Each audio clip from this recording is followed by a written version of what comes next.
Chapter 28, Progressivism and the Republican Roosevelt, years being 1901 through 1912. What we're doing now in this chapter, we're entering a new era in American history. We'd seen the Civil War, we saw Reconstruction, we saw the Gilded Age. Now we're in a progressive era. Really, this was an era of reform. A lot of the woes or the social evils that were happening in America due to this new industrial age, those problems are trying to be solved in the progressive era. Okay, intro. By the year 1900, about 76 million Americans existed, and about one in 7 of those were immigrants or foreign-born people. Between the years 1900 through 1914, which is the start of World War I, we'll see about 13 million more come. So really, this is still an age where immigration is happening big time. Like I mentioned, it was a time of reform. These crusaders of reform were called progressives, and they really waged war on monopolies, corruption, really promoting social justice in general. And they were from diverse backgrounds, but really their idea was that we really need to have reforms through the use of the government. Before this time, it was kind of this laissez-faire, leave it alone approach government took to social problems, economic problems. But now these reformers, these progressives really want to see the government be strengthened, government step up and start solving some of these problems. Okay, section A, progressive roots. So this is looking at how this new movement, the progressive movement, was born. 1870s, it started with the Greenback Labor Party. That kind of turned into the 1890s with the Populist Party. And the really idea is this rugged individualism was now kind of out of date. We really see that the social and economic problems were now too complex to be solved on an individual level. We really need to see the federal government step up to help solve these problems. By 1900, people had started to target the problems. So I'm going to be talking about a couple different authors who were writing or pointing out, highlighting, if you will, some of the problems happening during the Gilded Age. Okay, first person we have is Henry Lloyd. In 1894, he wrote the book Wealth Against Commonwealth. And this is a book that's condemning the monopoly of oil, Standard Oil Company. 1899, we have a book called The Theory of the Leisure Class. This was written by Thorstein Veblen. And really this book was saying he was very much against conspicuous consumption and conspicuous leisure. The idea of spending money just to prove you have it.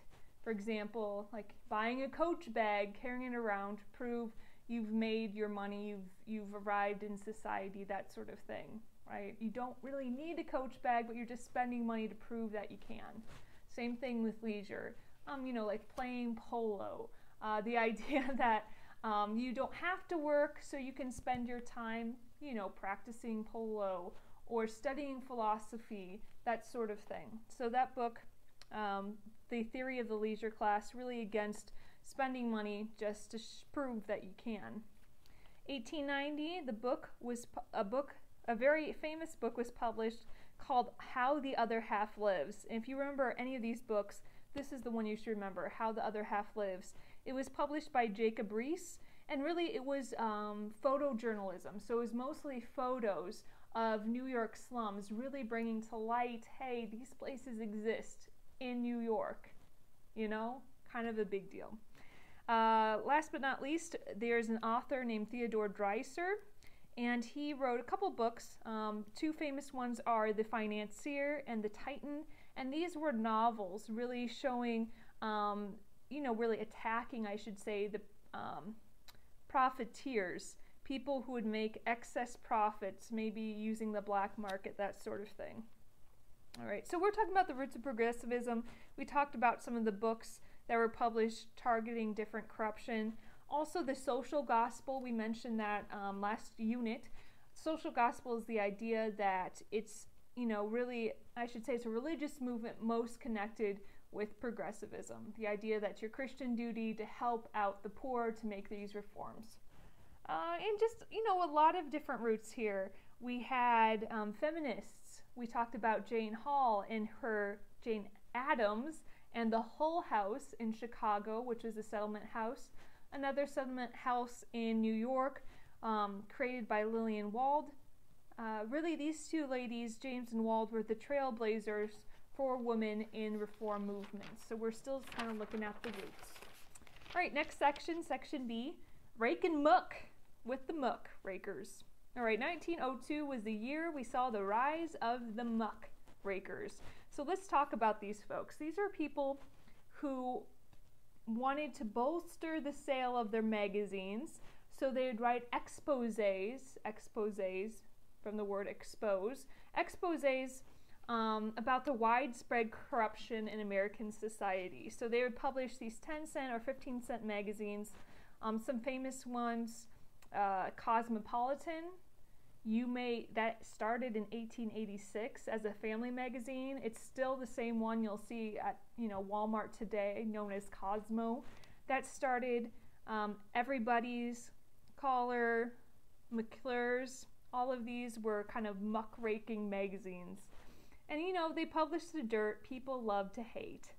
And they got the label Muckrakers from a speech that Theodore Roosevelt gave. Theodore Roosevelt was definitely a progressive person, but he hated the muckrakers. He thought that they were trash. All they did was expose problems. They didn't actually come up with solutions. So he did not like them very much. An example of a muckraker, 1902, a man by the name of Lincoln Steffens writes a series of articles titled "The Shame of the Cities," which shows the corrupt relationships between big cities and big business and city governments. If you see the word municipal, that means city. So Lincoln Steffens, "The Shame of the Cities," corruption between big business and city governments. Ida Tarbell, another muckraker, she writes an expose on Standard Oil Company. Thomas Lawson wrote a book called Frenzied Finance, which is actually the story about how he made $50 million on the stock market. And he actually made a lot of enemies by publishing this book and died penniless. But nonetheless, Thomas Larson, he's a muckraker. Another muckraker we should talk about, David Phillips. He wrote The Treason of the Senate, that was published in 1906, and he charged that out of the 90 senators in Congress, 75 of those were really just puppets for the railroads and for other trusts, and that they weren't really representing the people's will. And he published a lot of facts to prove his points. So actually in 1911, he ends up being shot. So it was dangerous to be a muckraker. So yeah, these are just examples of different muckrakers that are out there. People who are showing or exposing the problems in society. Let's see. Other problems we see, more muckrakers coming your way. When we're talking now about the social evils, Raymond Baker published a book in 1908 entitled Following the Color Line, which is talking about really examining the racial division that's happening in America, pointing out that about 90% of blacks are still in the South and about a third of those are illiterate. So really kind of bringing that issue to the forefront. When it comes to child labor, there's a book published in 1906, The Bitter Cry of the Children. This was written by John Spargo. And also we see not an author, but a doctor, Dr. Harvey Wiley. He was a chemist in the Department of Agriculture who was really sick of seeing all these medicines being marketed as miracle drugs, when a lot of times people didn't really know what was going into these miracle medicines. For example, a soothing syrup for a child might be laced with morphine, that sort of thing. So he really was a person that was stepping up saying, hey, we have to start regulating some of this medicine, some of the food, that sort of thing. He had a group of volunteers called the Poison Squad. This is a group of healthy young men who volunteered, and they would test the effects of chemicals on themselves. So yeah, These are muckrakers trying to bring attention to different ills or evils of society. All right, section C, political progressivism. All right, so the question here is, who were the progressives? And the answer is, it's a lot of different people. You had people who were pro-war, kind of like Theodore Roosevelt. You were people who were pacifist or very much against war, people like Jane Addams. You had feminists hoping to help Americanize immigrants, and then you had people trying to organize labor unions. So you can really see there is a diverse range of people wanting a diverse range of reforms that sometimes contradicted one another. But really the glue that held them together is they had two major goals, no matter who they were. One of the major goals was to use the government to curb the power of the monopolies. A second major goal was to improve the common person's conditions of life and labor. So improving life for common people and using the government to curb the power of the monopolies. So those are the main goals, but this section is really going to be talking about specific goals they were working towards. Okay, so one of the first goals they were really working towards was to regain the power the average person had kind of lost from these major trusts. And to do that, they wanted a couple of different things. First, they wanted direct primary elections, which means when, the Republican Party, for example, wants to nominate a candidate for, to be the governor, instead of having kind of a bunch of political bosses get together and decide who they want to be the candidate, instead it would be opened up. It would be a vote, so people could vote on who they want to see become the candidate of the governor of Ohio, that sort of thing. So direct primary elections. Another thing they wanted to help kind of curb the power of the trusts is something called an initiative. An initiative is the idea that allows people to directly propose legislation, kind of bypassing state senators who are oftentimes very corrupt. So I can't say it. Anyway, an initiative, there we go, initiative, just reinforcing what I was saying, allowed voters to directly propose legislation. Another tool in their belt was the referendum, which is the idea that they would place proposed laws kind of on the table, allowing people to vote for a law, yes or no. Also, a recall, which is more or less allowing voters to remove elected officials from office if they failed to represent the will of the people, if they started to become corrupt, take bribes, that sort of thing. So yeah, direct primary elections, initiatives, referendums, recalls, all of those were good tools to help regain power from the trusts.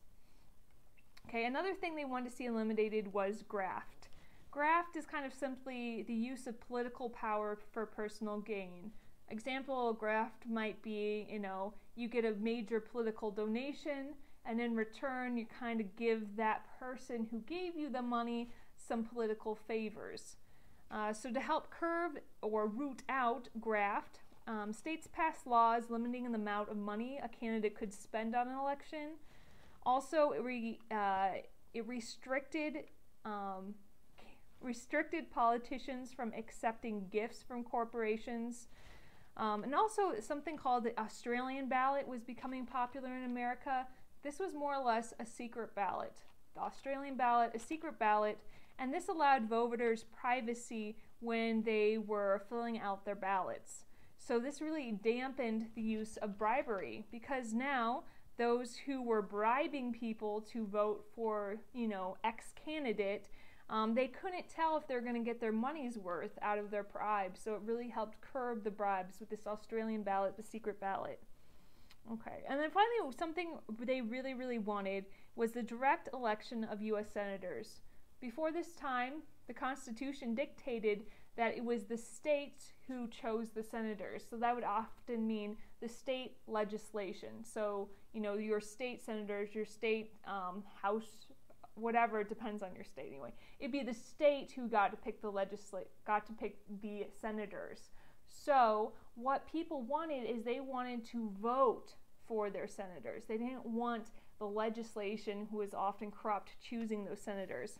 And it was really difficult to pass a law like that because it would have to be amendment to the Constitution, because it was the Constitution that said senators were elected by the states. And of course, if you want to pass something through Congress, you have to pass it through the Senate. And the senators were very happy where they were. A lot of people called the Senate the Millionaires Club because most of them were extremely wealthy folks. Anyway, well, some states started to find creative solutions to this problem. They would start having primary elections where voters could at least express their preference for the senators. So it would also make sense that if you were a state legislator and you were elected by the people and you wanted to keep your seat in the state legislature, that you would follow the will of the people and select the senator that the people wanted. So states started to kind of come up with this creative solution. And then finally in 1913, we do get that 17th Amendment, which calls for the direct election of senators. 17th Amendment, direct election of senators. Okay. Last thing in this section here, talking about women's suffrage. Okay, well, a lot of people thought if women got the right to vote, that they would really elevate the political tone. People assumed women were very moral, so if they had the right to vote, it would naturally lead to a better, more moral political system. And also people who wanted to see prohibition or the, outlawing of alcohol really promoted women's suffrage because they knew a lot of women would kind of back them up when it came to suffrage. Anyway, and women's really, their battle cry was no taxation without representation. You tax us, but yet we can't vote. What's up with that? And we talked about this before, but some Western states actually gave the women the right to vote at the state level, especially, people like California, Wyoming, Oregon, Washington. Those states were more willing to give women the right to vote. But nationally, it's not going to be till 1920 that women actually get the right to vote. Because at this time, it was being a suffragist wasn't always a very good thing. People would kind of label you, for example, they would say, one who has ceased to be a lady and has not yet become a gentleman. So it still wasn't a very good connotation if you were a suffragist. Anyway, section D, progressivism in the cities and states. All right, so let's talk about the cities. Progressivism really gains traction first in the cities. For example, Galveston, Texas in 1901 created a commission of experts to manage urban affairs. So really what Galveston, Texas was doing was taking politics out of government, out of the city government. Okay, it was less democratic because people couldn't vote for who they wanted on these commissions, but it also meant that the kind of tainted political corruption wouldn't be sneaking into city governments. So Galveston, Texas kind of started that idea. Also in cities, they started to work to stop juvenile delinquency, prostitution, specifically in these red light districts of cities, was more or less ignored by the city police who were bribed. People started to look to England and Germany to see, how do we clean up the water supply? How do they run their trolley cars? That sort of thing. So we started to look to other countries to see how they ran their cities. All right, so at a state level, we see a couple different governors really stepping it up to help stamp out corruption at the state level. The most prominent example was probably Wisconsin. They had a governor, his name was Robert Lafayette. He was known as Fighting Bob, and he was a militant progressive. He fought the lumber interest, he fought the railroad interests, and he really got control back to the government from corporations. He worked with the faculty of state universities to help regulate public utilities, really just trying to take control back. California, Hiram Johnson was the governor in 1910, and he really helped to break the dominance of the Southern Pacific Railroad over the state of California, again taking the power back. In New York, we have the Governor Charles Hughes really starting to investigate malpractice of the gas and insurance companies by the Coal Trust, that sort of thing, taking some stuff back. So yeah, we saw some examples at the city level, the state level, and now you know. All right, getting close here. Section E, progressive women. Okay, so women were really an indispensable part of the progressive movement. They started with the focus on the settlement houses, and these settlement houses really started to expose middle-class women to the problems in cities. And these, settlement houses also helped them gain the skills and the confidence to really go forth into this realm of the reform movement. Another thing that helped women step up to the plate were literary clubs. These literary clubs have been around forever. They're kind of like book clubs. But now, instead of talking about Shakespeare, these women would instead start talking and about social reform and that sort of thing. So really, these literary clubs and the settlement houses kind of awoken the middle-class women to the problems in the cities. And keeping in mind, too, there was still a notion of the separate spheres. Spheres, I should say. Spears. That's what you throw at animals. Spheres. And it was really saying that women's place was in the home. So they justified their new activities and these reform movements as an extension, not a rejection of their traditional roles. And we talked a little bit about that last unit as well. So a lot of the issues they were drawn to had to do with their roles as wives and mothers.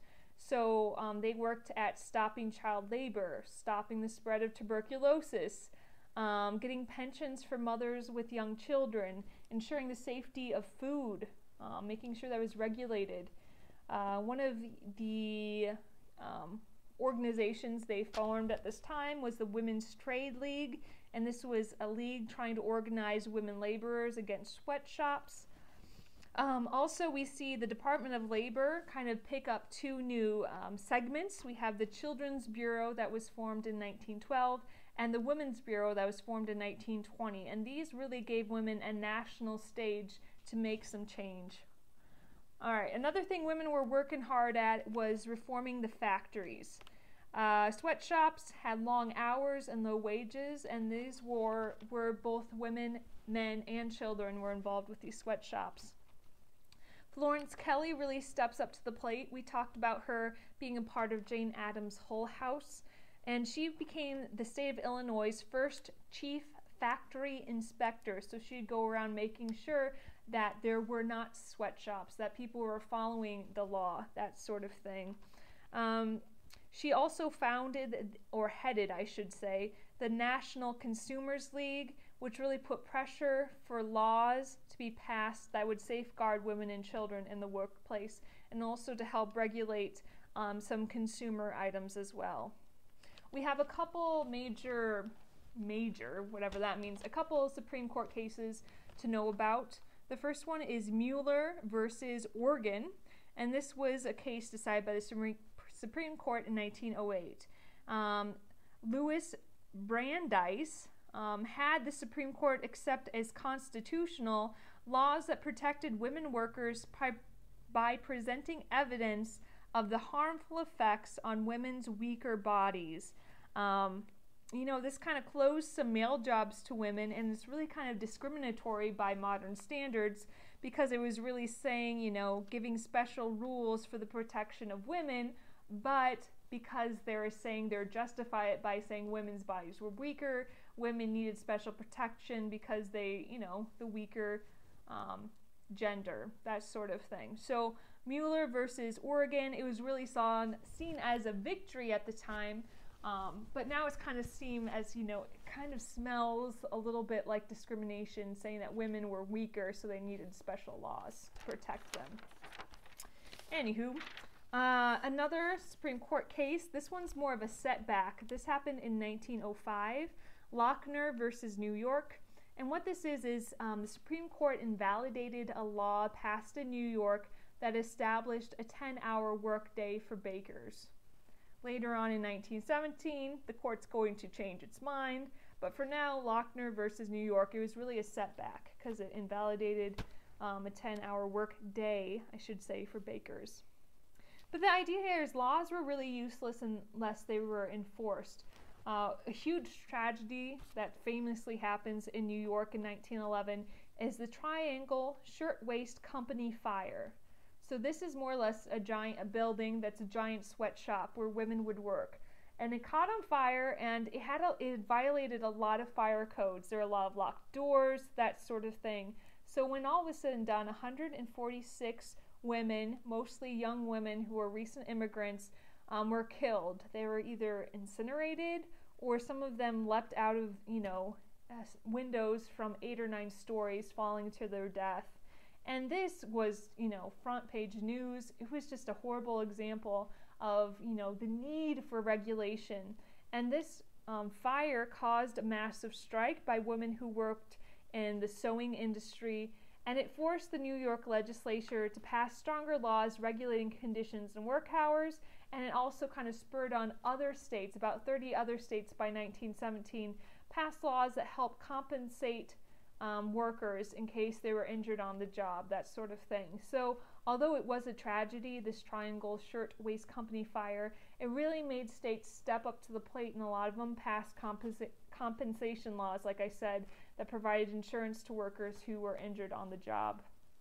All right, last thing we're going to be talking about in this section and in this video is the Temperance Movement. Okay, in 1900, in New York and in San Francisco, there was one saloon for about every 200 people. So there were saloons all over the place. And really the leading progressive organization advocating the prohibition of liquor was the WCTU, also known as the Women's Christian Temperance Union. You should know that. Women's Christian Temperance Union. And it was founded by Frances Willard. I think we've talked about this before either. And it gained about 1 million members. We start seeing states pass kind of dry laws restricting or abolishing alcohol within their state, within their county, that sort of thing. So by the outbreak of World War I, anyway, by 1914, about half of all the U.S. population lived in a dry territory. And then we'll see later on in 1919 the 17th Amendment outlawed alcohol altogether, and we have this era of prohibition. All right, that is enough for this video.